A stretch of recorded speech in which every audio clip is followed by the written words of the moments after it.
This is CJ with the GOAT Sports Talk. Just wanted to discuss the Manny Pacquiao and Jeff Horn fight.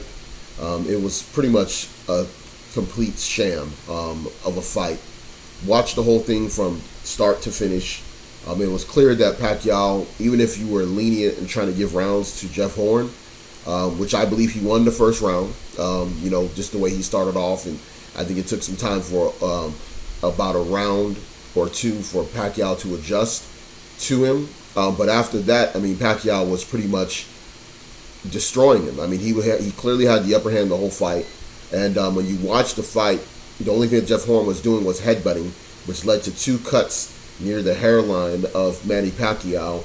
And he was consistently trying to grab him and putting him into a headlock. Really just bad boxing on the part of Jeff Horn, who couldn't keep up with the speed and the amount of punches that Pacquiao could throw and land accurately. Because when Pacquiao was throwing, it seemed like every other punch he was throwing, he was actually landing. And he was even causing some damage, some bruising to Jeff Horn throughout the fight. Round 9, he completely just almost knocked him out. The whole round was just a beatdown to the point where the referee, heading into round 10, told the corner of Jeff Horn, which could be heard and seen on ESPN during the fight, that if he doesn't do anything, he's going to have to throw it in, because he was getting demolished leading up to the ninth round. And by the time the ninth round came, he was pretty much destroyed.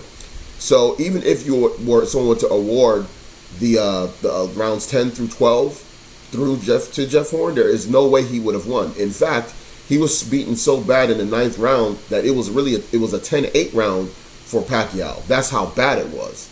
Because Jeff Horn didn't do anything. He just getting lumped up and getting hit with punches, almost knocked out.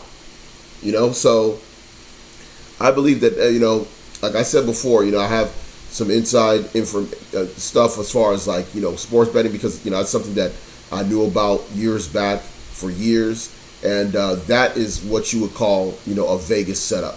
That's something where a fight that would be somewhat under the radar on a relatively weak, betting night, because of the fact that, one, you had the couple of the games as far as the Confederations Cup, which was the soccer tournament, that was going to be Sunday, which is today.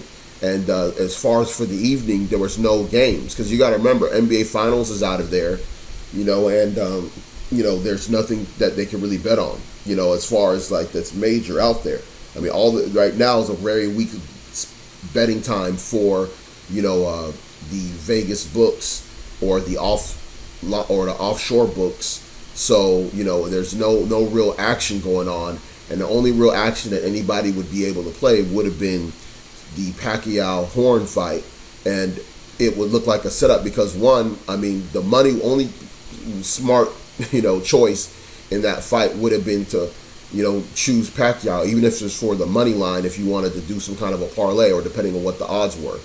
But that's clear that particular fight would have been a win for Vegas, no doubt about it, and they would have cleared, for that weekend, primarily, or that evening. So that was one of them type of matches that you really don't touch, one, because it was in Australia as well. So when you're talking about the judges, they could talk about all these sanctioned judges and stuff like that, but at the end of the day, the fight was in Australia, and you just don't know what kind of funny business is going on. Plus, it's a slow night. No real action going on in the middle, pretty much in the middle of the summertime. There's really nothing popping off, so unless it's like Olympic time or if it's World Cup time, that's really at this time of the year, there's really nothing going on, So it was just a sham. It was clearly a unanimous decision, not even a split decision for Pacquiao. And that's, as someone who was just unbiased, I've never been someone who was championing, Manny Pacquiao, as far as being one of the top boxers in his generation. He was, but he lost to a lot of boxers, top boxers in his generation as well. But I didn't expect him to lose this fight, and he actually looked a lot better at 38 than I ever thought he would. And he definitely looked like a guy that was deserving of carrying the WBO welterweight championship belt. With the way he fought, he definitely looked impressive, and it shows that even a Pacquiao that's not even in his prime is still a good fighter. When depending on who he's fighting against, he can definitely put on a good show, depending on the boxer. And it was a good fight, but it was a fight that was lopsided and dominated by Manny Pacquiao. So Again, it was a bad one. I'm going to be wondering what Max Kellerman will be saying, when he gets a chance to talk about, the fight and how bad it was scored by the judges. And anybody who says that Jeff Horn won that fight in a unanimous decision is completely, they're out of their minds. They don't know boxing, or they're from Australia. That's it.